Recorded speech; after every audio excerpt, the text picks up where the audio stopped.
So you want to own an offshore oil rig, a floating steel fortress the size of a skyscraper, parked over an oil field worth billions, pumping the most valuable liquid on Earth while an oil giant pays you $500,000 a day just to borrow it. Not per month, per day. A single signed contract can be worth more than most companies earn in a decade. And that $500,000 a day number is real. Right now, in this market, the best deepwater rigs are signing contracts above $500,000, sometimes $550,000 a day. But before you get excited, here's the other side of the ledger. In the space of a few months in 2020, the world's largest rig owner by fleet size went bankrupt. So did the second one, and the third, and a fourth filed for its second bankruptcy in 3 years. Valaris, the biggest of them all, with 88 rigs, walked into court and wiped out $7.1 billion of debt. These weren't badly run companies. They were the industry's giants, run by people who understood this business better than anyone alive, and the machine still ate them. By the end of this, you'll understand how a business that bills $500,000 a day can bankrupt its smartest operators, why a rig without a contract isn't an asset at all, and why the whole industry is really one giant bet on a number that nobody, not you, not Exxon, not OPEC's own ministers, can predict. Because an offshore rig is not really an oil business. You never own a single barrel. It's the world's most expensive rental equipment, and you're a landlord whose entire fortune depends on one thing: a daily rental rate set by the global price of oil, a number decided in OPEC meeting rooms, on trading floors, and in war zones, thousands of miles from your rig. When that number is high, you own a floating money printer. When it falls, you own a steel island that devours millions a year just to exist, whether it's drilling or not.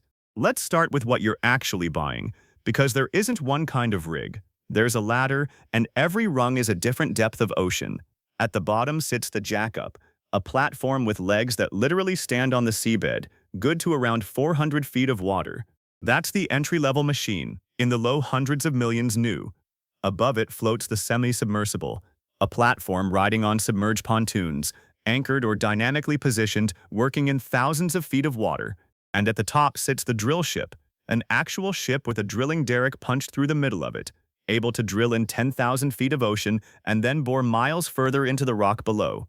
A new-build drill ship historically runs toward $1 billion, and almost nobody is building them anymore, which, as you'll see, is quietly the most important fact in this entire market. Now, here's the first thing that breaks people's mental model. Shell doesn't own the rigs it drills with. Neither does BP, Chevron, or Exxon. The oil giants, the industry calls them operators, own the oil fields and the licenses.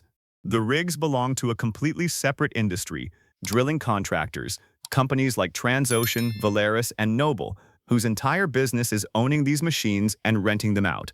The operator leases a rig for a project, pays a fixed day rate for every day it drills, and hands it back when the well is done, which means the operator has rented the drilling and kept the oil, and you, the rig owner, have taken on $1 billion of steel and none of the upside when the well comes in big. You're not an oil baron. You're the guy who rents shovels outside a gold mine. So what does the shovel earn? This is where the numbers get spectacular. In today's market, a top-tier drill ship signs for $500,000 a day and up. Transocean recently locked in rigs in Norway at $450,000 a day, in Romania at $480,000, in Australia at $540,000. String those days together and one contract becomes staggering. A single 3-year extension with Petrobras in Brazil added about $445 million to Transocean's order book. The company's total contracted backlog, work already signed and priced, sits around $6 billion.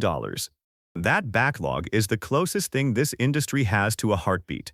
Guaranteed future revenue, stacked up years in advance, from a machine you already own.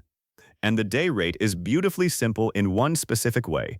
It doesn't care about the oil. Whether the well underneath comes up a gusher or a dud, the rig gets paid the same fixed amount every single day it operates. You're insulated from geology. You are not, however, insulated from anything else, and anything else is where this business turns brutal. Because the contract itself is less bulletproof than it looks. Buried in the fine print of nearly every drilling contract are termination clauses, The operator's right to walk away early, sometimes for a fee, sometimes for convenience, and almost always the moment the oil price makes the project uneconomic. When crude collapses, the majors don't politely honor 5-year deals signed at boom prices. They cancel, they suspend, they come back to the table demanding the rate drop by half. And the rig owner, staring at a machine that costs $250,000 a day to idle, usually says yes. A signed backlog is real money, but it's real money the way a promise is, only as strong as the customer's incentive to keep it. Bladen start with what it costs just to keep the machine alive. A deepwater rig runs a crew of 100 to 200 people, working weeks-long offshore rotations, with salaries starting around $100,000 a year, and senior engineers earning several times that. Everyone and everything reaches the rig by helicopter. $15,000 to $30,000 a flight, flying constantly for crew changes, inspectors, and spare parts. Supply vessels hauling food, fuel, and drilling equipment charge tens of thousands of dollars a day. Insurance on a deepwater rig runs a meaningful percentage of its value every single year. On an $800 million machine, that alone can approach $40 million annually. Add class certifications, environmental audits, and endless regulatory inspections, and a working deepwater rig burns through something on the order of $100 million or more a year before it earns a cent of profit. And unlike a building, the machine itself has a clock ticking inside it. Saltwater, storms, and round-the-clock drilling grind a rig down relentlessly. Thrusters, blowout preventers, drilling systems all age in dog years out there. Every 5 years or so, class societies require major surveys that can pull a rig off contract for months and cost tens of millions. A rig's technical generation matters too. Today's operators pay the premium rates for the newest 7th-generation machines and let the older 6th-generation fleet fight over the cheaper work. Your billion-dollar asset isn't just depreciating, it's being lapped by a newer machine in a market that stopped building newer machines, which cuts both ways. Brutal if you own old iron, glorious if you own the last of the new. Which brings us to the single most important sentence in this entire business. A rig without a contract is not an asset, it's a liability with a paint job. Because those costs don't stop when the work does. An idle rig still needs crew, insurance, and maintenance. The industry's answer to this is called stacking, and it comes in 2 grim flavors. Warm stacking keeps a skeleton crew aboard, and the system's running, so the rig can return to work quickly at a cost of millions per year. Cold stacking is the industrial equivalent of a medically induced coma. The crew leaves, the rig is towed to a quiet anchorage, dehumidifiers protect the electronics, and electrical current is literally run through the hull to slow the ocean from eating it. Cheaper, but waking a cold-stacked rig back up can cost $50 to $100 million and take a year, and some never wake up at all. During the last downturn, hundreds of rigs went into stacks, and huge numbers went straight from the stack to the scrapyard, sold for the value of their steel. This is also why the second-hand rig market is one of the strangest bazaars in business. In a bust, rigs that cost $1 billion sell for 10 or 20 cents on the dollar out of bankruptcy auctions, which sounds like the deal of the century until you understand the trap inside it. Transocean once sold 4 of its drill ships in a single transaction and booked a loss of $1.9 billion on the sale. Not because the ships were junk, but because they'd sat idle for 5 to 9 years, quietly consuming stacking costs the entire time until keeping them cost more than they were worth. That's the arithmetic every bargain hunter misses. A $150 million auction rig that sits without a contract for a year eats its own discount. By year 2 of idleness, the person who paid $1 billion for a working contracted rig is beating you. In this industry, the price you paid matters far less than the day the revenue starts. Now you can understand the crash, because everything about this industry only makes sense once you've seen what happened between 2014 and 2021. In 2013, at the peak, deepwater day rates touched $650,000 a day, and contractors ordered new rigs like they were sure the party would never end.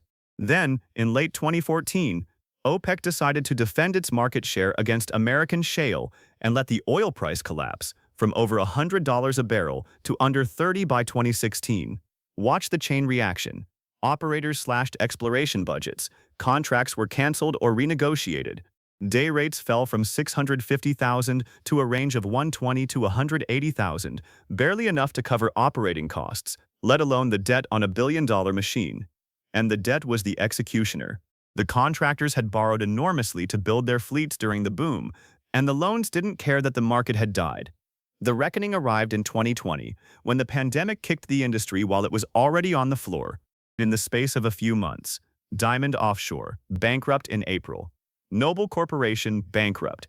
Valaris, the largest fleet on Earth, 88 rigs, bankrupt in August, restructuring roughly $7 billion of debt with less than $100 million in cash at the end of the prior year.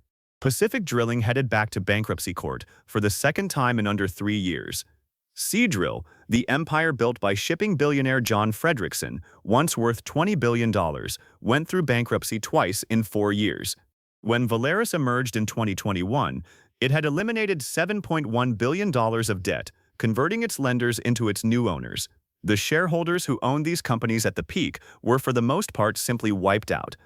Read that sequence again slowly, because it's the whole lesson. The largest, most sophisticated, most experienced rig owners on the planet, all destroyed by the same two forces: a rental rate they didn't control, and a debt load that assumed the good years were permanent. Nobody drilled a bad well. Nobody built a bad rig. The machine worked perfectly. The math around the machine is what failed. And even when the math holds, the steel itself can betray you. This industry's safety history is written in disasters, and every one of them reshaped the economics. Piper Alpha, 1988, a North Sea platform destroyed by a gas leak during routine maintenance, 167 dead, the world's deadliest offshore disaster, and the event that forced a ground-up rewrite of global safety regulation. The Alexander Kielland, 1980, a Norwegian platform that capsized in 20 minutes because of a single fatigue crack in one weld, killing 123. And Deepwater Horizon, 2010, a trans-ocean drill ship under contract to BP, lost to a blowout that killed 11 crew and poured oil into the Gulf for 87 days. BP's total bill for that one well eventually reached around $65 billion. Criminal fines, civil penalties, cleanup, and roughly 400,000 damage claims. $65 billion. That's more than the value of every offshore rig in the world combined, flowing out of a single hole in the seabed.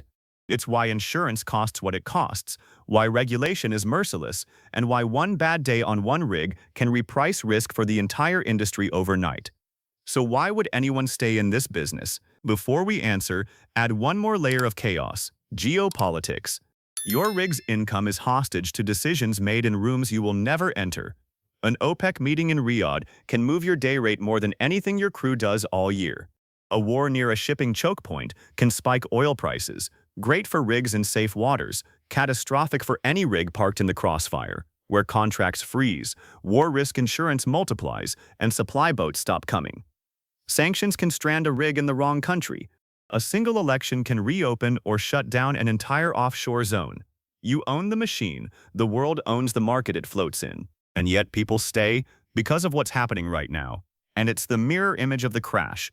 All those bankruptcies and scrapyards did something the boom never could. They destroyed the oversupply. Hundreds of rigs left the market forever, and shipyards essentially stopped building new deepwater units. There are no significant new drill ships under construction anywhere. Then demand came back. Oil prices recovered. Offshore projects in Brazil, Guyana, the Gulf, and West Africa turned profitable again. And suddenly the operators were competing for a shrunken fleet. Day rates marched from that 120,000 floor back past 400, then 500, with the best rigs clearing 550,000 a day in 2026. The survivors, the restructured, debt-lightened versions of the same companies, are now signing multi-year contracts and stacking up the biggest backlogs since the pre-2014 peak. Same rigs, same ocean, same machines that bankrupted their previous owners. The only thing that changed was the number on the contract.